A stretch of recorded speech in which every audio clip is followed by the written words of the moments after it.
Hey everybody, it's Jay Lee, aka Fantasy Fabricator, and I'm here for all the stories we tell through the art of costume design. So lately, I have been inspired by the show Wednesday. I've been watching it, loving it, and I know that I'm not alone. But I also have a secondary inspiration that I'd like to mix in. I've been a professional singer since the age of 10, and every year at Christmas time since I can remember, I've been working as a Dickensian Christmas caroler. So we wear all the Victorian clothes and we go and sing a cappella Christmas carols at hotels and events. And I had this thought about what would a Gothic Christmas caroler look like? So what would happen if Wednesday Addams met a Christmas carol? So in order to scratch that creative itch, I'm working on a project that's a mash of those two inspirations. And I think I have some of the perfect materials, and I can't wait to get started. So number one, I have my inspiration, the turn of the century patterns. I got this at the Smithsonian for absolutely ever ago.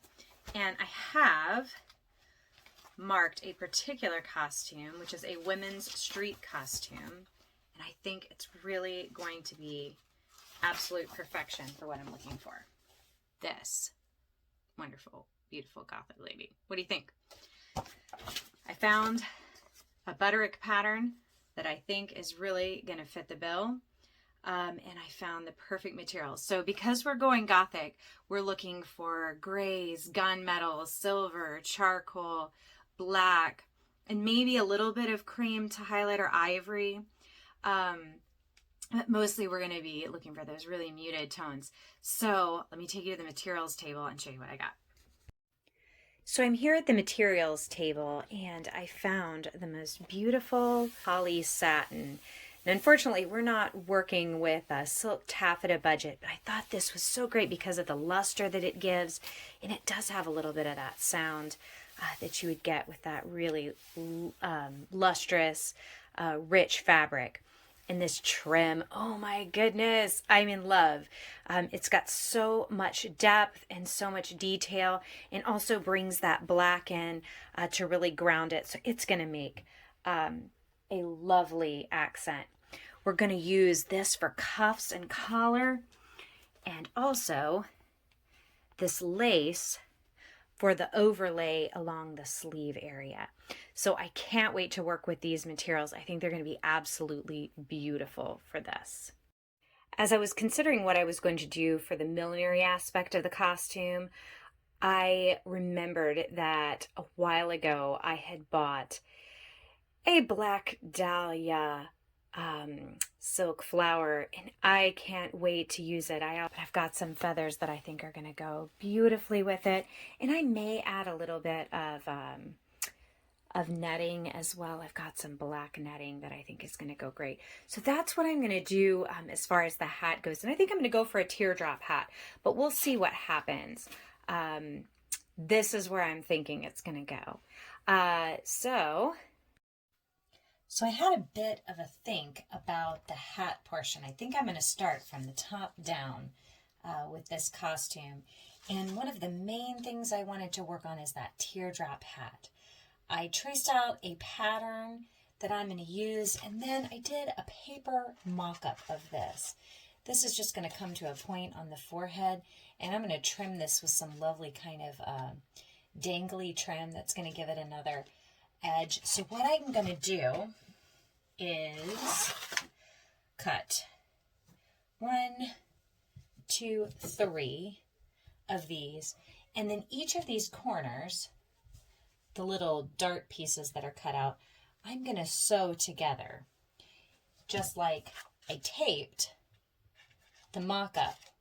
And those little spaces, those little wedges in there are going to give me that 3D effect that's going to cause it to conform to the top of my head and point down towards my forehead to make that lovely teardrop shape. And then from there I can stack all of that decoration, the florals, the netting, all of the other things, the ribbons, just go crazy with the top of it.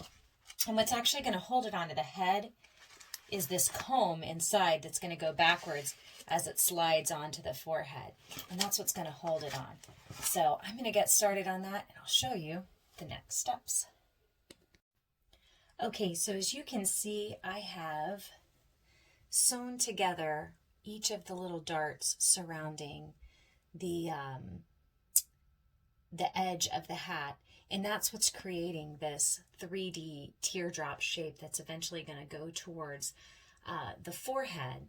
And I have cut out a slightly larger piece in the same shape of the velour that very, very soft, and it has a little bit of stretch to it, which is what's making it ideal to cover this. I've just been hand stitching along the edge, and I'm continuing just to roll it so that there's a finished edge.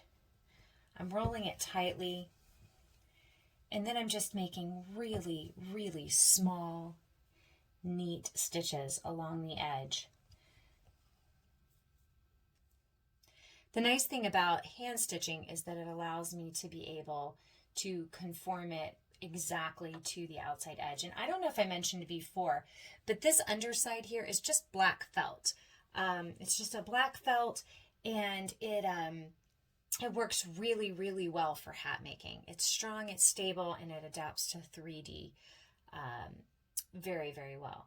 So I'm going to finish this, and then we'll get to, I will put in the comb, I will sew that in, and actually it'll go this way so that it catches the hair as you slide it on, and then we're going to start the best part, which is decorating.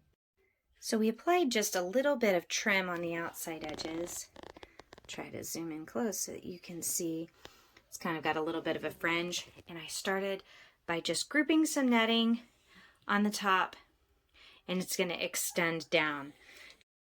After securing the netting, I started grouping my floral and my feathers together. I have not wrapped the back of them. I'm going to need to get the hot glue gun out and some black ribbon. I might trim it down a bit too, but I made sure that the position was where I wanted it on my head and would create the effect that I was looking for. So here's the finished hat. Is it giving Wednesday Addams meets A Christmas Carol? I think so. I'm pretty proud of how it came out. I had a little bit of fun with the makeup, as well as some costuming from my own closet, just to give the right vibe. Of course, with the dress that I'm going to be making, I'm going to be working in grayscale rather than in black, but I still think it's going to give the beautiful effect that I'm hoping to achieve. I also included in the description of the video a download of the PDF pattern that I used to make this hat. When I first started the project, I scoured the internet to see if I could find something like what I was looking for, and I did not find it. So I created it, and it exists, and it's here for you to use for free. I can't wait to see what you make with it. As always, please like and subscribe. It's the best compliment that you can give. And also have an awesome and creative day. Bye-bye.